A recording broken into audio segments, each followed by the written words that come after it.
Hi అండి. అందరికీ నమస్కారం. Welcome back to my channel. ఈ వీడియోలో ఏపీ ప్రభుత్వ ఉద్యోగులకు అదిరిపోయే శుభవార్త చెప్పిన సీఎం చంద్రబాబు అండి. ఈ మేరకు కీలక ఉత్తర్వులు విడుదల. పూర్తి సమాచారం ఏంటనేది వీడియోలో తెలుసుకుందాము. వీడియో ఎక్కడే గాని స్కిప్ చేయకుండా ఎండ్ వరకు చూసేయండి. అప్పుడు ఇన్ఫర్మేషన్ పూర్తిగా అర్థమవుతుంది. అలాగే వీడియో చూస్తున్న ప్రతి ఒక్కరు వీడియోకి లైక్ చేయండి ఫ్రెండ్స్. ఈ వీడియోని తోటి ఉద్యోగ పెన్షన్ మిత్రులతో అయితే షేర్ చేయండి. కొత్తగా మన ఛానల్ చూస్తున్న వారు ఇంకా ఎవరైనా సబ్స్క్రైబ్ చేసుకోకపోతే వెంటనే మన ఛానల్ అయితే సబ్స్క్రైబ్ చేసుకోండి.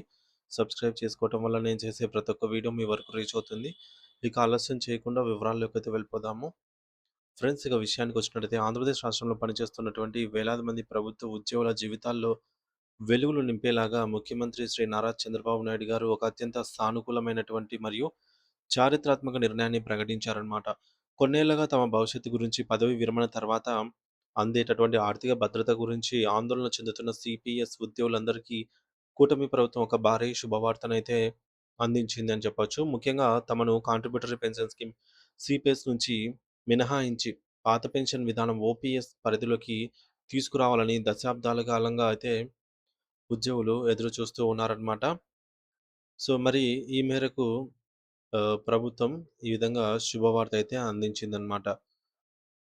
సో, ఉద్యోగులు ఎన్నో పోరాటాలు, ధర్నాలు మరియు విన్నపాలు చేస్తూనే ఉన్నారు. ఆ సుదీర్ఘ నిరీక్షణకు తెరదించుతూ ఉద్యోగుల శ్రేయస్సును కాపాడాలి అనే సంకల్పంతో ప్రభుత్వం ఒక కీలకమైన మలుపు అయితే తీసుకుంది. దీనివల్ల ఉద్యోగులకు తమ వృద్ధాప్యంలో లభించే పెన్షన్ విషయంలో ఒక స్పష్టమైన భరోసా అయితే లభించినట్లే అయింది.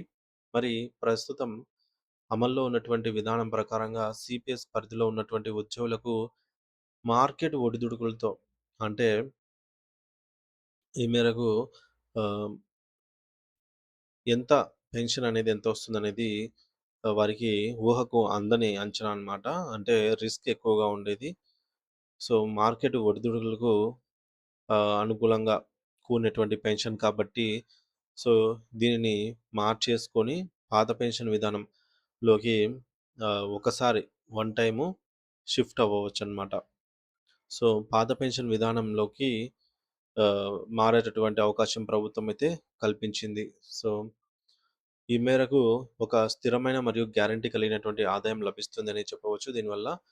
అందుకే మెజారిటీ ఉద్యోగులు ఒకవైపు మొగ్గు చూపుతూ ఉన్నారు. ఈ పరిస్థితులు క్షుణ్ణంగా పరిశీలించిన ప్రభుత్వం సిపిఎస్ ఉద్యోగులుగా ఉన్నటువంటి పాత పెన్షన్ విధానంలోకి వారు మారేందుకు ఒక సువర్ణ అవకాశాన్నయితే అధికారిక ఉత్తర్వులు జారీ చేసిందనమాట. వన్ టైమ్ షిఫ్ట్ అవ్వవచ్చు. ఈ నిర్ణయం వెలువడగానే రాష్ట్ర వ్యాప్తంగా ఉన్న ఉద్యోగ సంఘాలు మరియు లక్షలాది మంది ఉద్యోగులు హర్షాతిరేకాలు వ్యక్తం చేస్తూ ఉన్నారు. ఇది కేవలం ఒక హామీ మాత్రమే కాకుండా ప్రభుత్వం చిత్తశుద్ధికి నిదర్శనమని అయితే ఉద్యోగులు భావిస్తూ ఉన్నారనమాట.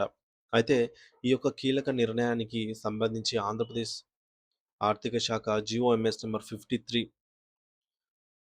జియో కూడా విడుదలైంది ఫ్రెండ్స్. ఇది రీసెంట్‌గా తీసుకున్న నిర్ణయము.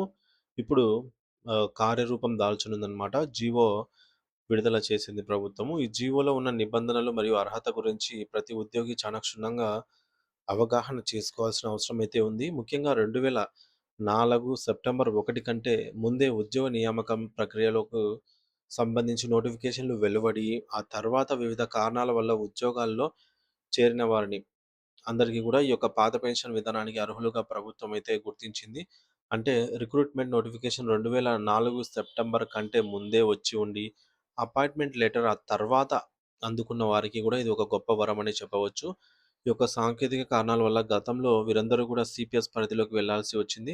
కానీ ఇప్పుడు ప్రభుత్వం ఆ తప్పును సరిదిద్దుతూ వారందరికీ న్యాయం చేస్తోంది. ప్రభుత్వం కల్పించిన ఈ యొక్క అవకాశాన్ని వినియోగించుకోవడానికి వన్ టైమ్ ఆప్షన్‌ను ప్రవేశపెట్టిందనమాట. అంటే అర్హులైనటువంటి ఉద్యోగులు పాత పెన్షన్ విధానం కావాలి, లేక ప్రస్తుతం ఉన్న సిపిఎస్ విధానంలోనే కొనసాగుతారనేది నిర్ణయించుకొని, తమ ఆప్షన్‌ను అధికారులకు సమర్పించాల్సి ఉంటుంది. ఈ ప్రక్రియకు సంబంధించి ప్రభుత్వం 3 నెలల సమయాన్ని గడువుగా అయితే నిర్ణయించింది. జీవో జారీ అయిన తేదీ నుంచి ఈ యొక్క 3 నెలలలోపు అర్హత కలిగి ఉన్నటువంటి ప్రతి ఒక్క ఉద్యోగి తమ నిర్ణయాన్ని లిఖితపూర్వకంగా అధికారులకు తెలియజేయాల్సి ఉంటుంది. ఇక్కడ ఉద్యోగులు గమనించాల్సిన ఒక ముఖ్యమైన విషయం ఏమిటంటే, ఈ ఆప్షన్ అనేది కేవలం ఒక్కసారి మాత్రమే ఇచ్చుకునే అవకాశం అయితే ఉంటుంది. అంటే మీరు ఒకసారి ఓపీఎస్ కావాలని నిర్ణయం తీసుకుంటే, మళ్ళీ భవిష్యత్తులో దాన్ని మార్చుకోవడం అయితే కుదరదు. అంటే జీపీఎస్ కంటే ఓపీఎస్సే బెటర్ అనమాట. అందుకే ఈ యొక్క 3 నెలల సమయంలో ఉద్యోగులు ఒకటికి 2 సార్లు ఆలోచించి సీనియర్‌లతో చర్చించి ఆర్థికపరమైన లాభ నష్టాలను బేరీజు వేసుకొని సో, తమకు ఏదైతే లాభదాయకంగా ఉంటుందో, తమకేదైతే కన్వీనియంట్‌గా ఉంటుందో ఆ ఆప్షన్ ఇచ్చుకోవడం మంచిది. సో, మనకు 3 నెలల సమయం ఉంది కాబట్టి. పాత పెన్షన్ విధానం వల్ల వచ్చే ప్రయోజనాలేమిటి? సీపీఎస్‌లో ఉన్న రిస్కులేమిటి? అనే విషయాలపైన పూర్తి అవగాహన అయితే పెంచుకోవాలి. ఒకవేళ నిర్ణీత గడువు ముగిసేలోపు ఏ ఉద్యోగి అయినా సరే, ఎటువంటి ఆప్షన్ ఇవ్వకపోతే వారు యథావిధిగా సీపీఎస్ విధానంలోనే కొనసాగుతారు అని ప్రభుత్వం జీవోలో స్పష్టంగా అయితే పేర్కొందనమాట. సో, ఏ ఆప్షను తీసుకోలేదు, అలాగే వదిలేశారంటే, వారు ఇప్పుడున్నటువంటి సీపీఎస్ కాంట్రిబ్యూటరీ పెన్షన్ స్కీమ్‌లోనే కొనసాగుతారు. సో గత ఎన్నో ఏండ్లుగా తమ పదవీ విరమణ జీవితంపై ఆందోళన చెందుతున్నటువంటి వేలాది మంది ఉద్యోగులకు ఈ యొక్క సీపీఎస్ కొండంత అండగా నిలుస్తుంది. సో, లక్షలాది కుటుంబాలకు ఈ జీవో ద్వారా ఆర్థిక భద్రత లభించనుంది.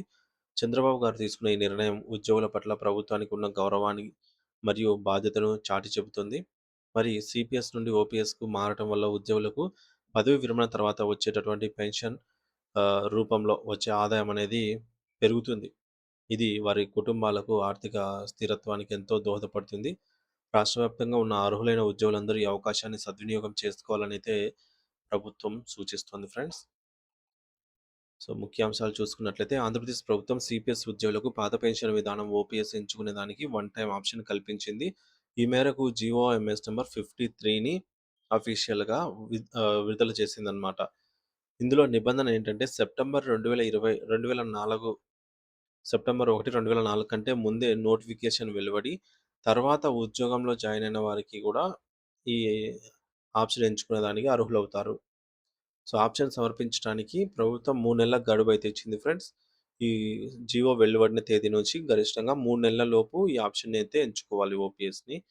ఇది వన్ టైమ్ అనమాట. లేదు అంటే సీపీఎస్‌లోనే కంటిన్యూ అవుతారు. ఒకసారి ఆప్షన్ ఇస్తే మళ్ళీ మార్చుకునే అవకాశం లేదు కాబట్టి జాగ్రత్తగా నిర్ణయం తీసుకోవాలి. సో, గడువులోగా ఆప్షన్ ఇవ్వని వారు యథావిధిగా సీపీఎస్‌లోనే కొనసాగుతారు. సో, ఇది ఫ్రెండ్స్ ఇప్పటివరకున్న తాజా సమాచారము. దీనిపై మీ అభిప్రాయం ఏంటనేది ఖచ్చితంగా కామెంట్ ద్వారా అయితే తెలియచేయండి. Thank you for watching this video.